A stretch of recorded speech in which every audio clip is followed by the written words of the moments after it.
नमस्कार. एकाक्षी MPSC मध्ये आपल्या सगळ्यांचं स्वागत आहे. आपण भारताचे गव्हर्नर जनरल्स बघत आहोत. आतापर्यंत आपण कशा पद्धतीने पाहिलं एक त्याचा रिव्हिजन बघूया. तर बघा, सुरुवात केली आपण बंगालच्या गव्हर्नर पासून.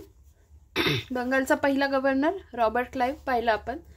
त्याच्यानंतर एक वेन्सिटार्ट बघितला. त्याच्यानंतर वॉरेन हेस्टिंग पाहिला.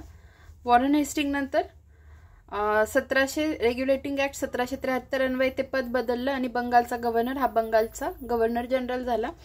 मग त्याच्यात वॉरेन हेस्टिंग, नंतर लॉर्ड कॉर्नवॉलिस, नंतर लॉर्ड रिचर्ड वेलेस्ली,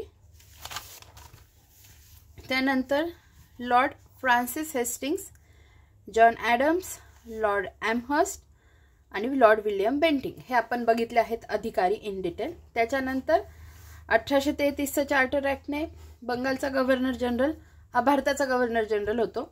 म्हणून लॉर्ड विल्यम बेंटिंग बघितल्यानंतर लॉर्ड विल्यम बेंटिंग हा बंगालचा शेवटचा गव्हर्नर जनरल असतो आणि तोच काय होतो, भारताचा पहिला गव्हर्नर जनरल होतो. मग त्याच्यात आपण बघितलं lord William Bentinck, sir Charles Metcalfe, lord Auckland, lord Ellenborough, sir Henry Hardinges, lord Dalhousie, lord Canning.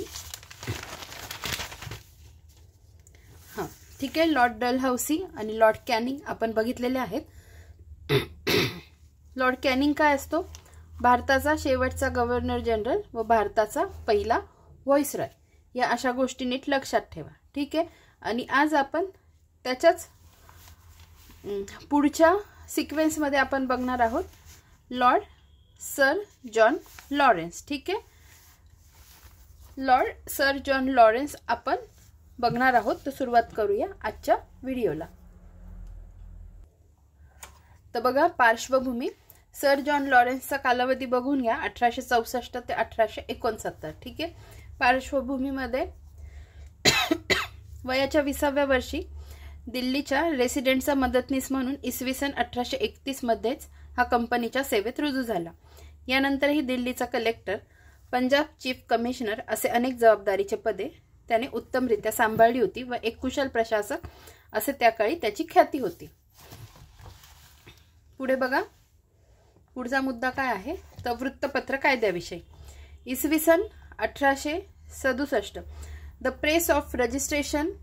Press and registration of books act 1867 म्हणजे पंजीकरण हा कायदा याच्या कार्यकाळात पारित करण्यात आला.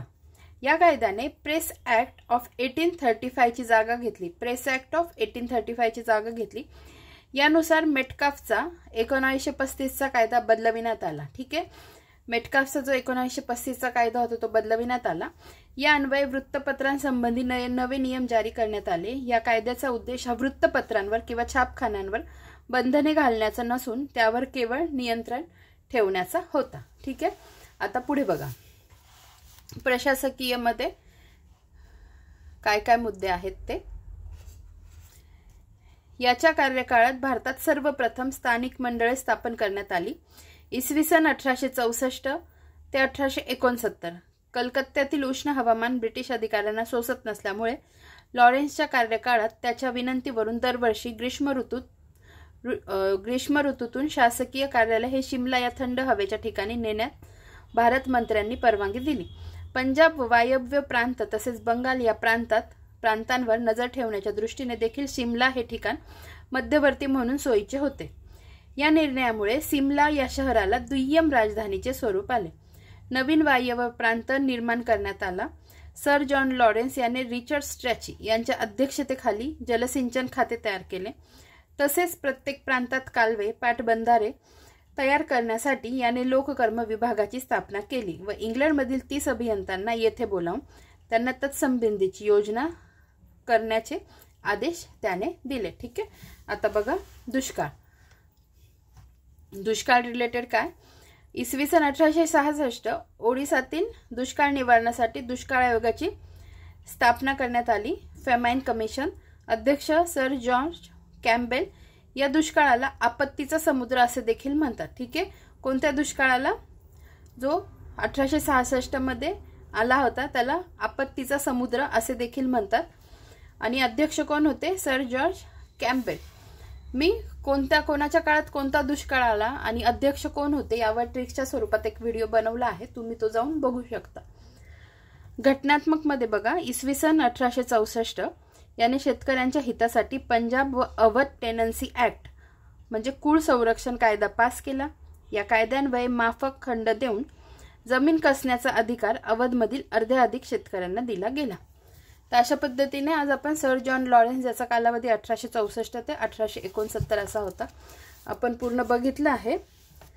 लवकरच भेटूया पुढच्या व्हिडिओमध्ये। धन्यवाद।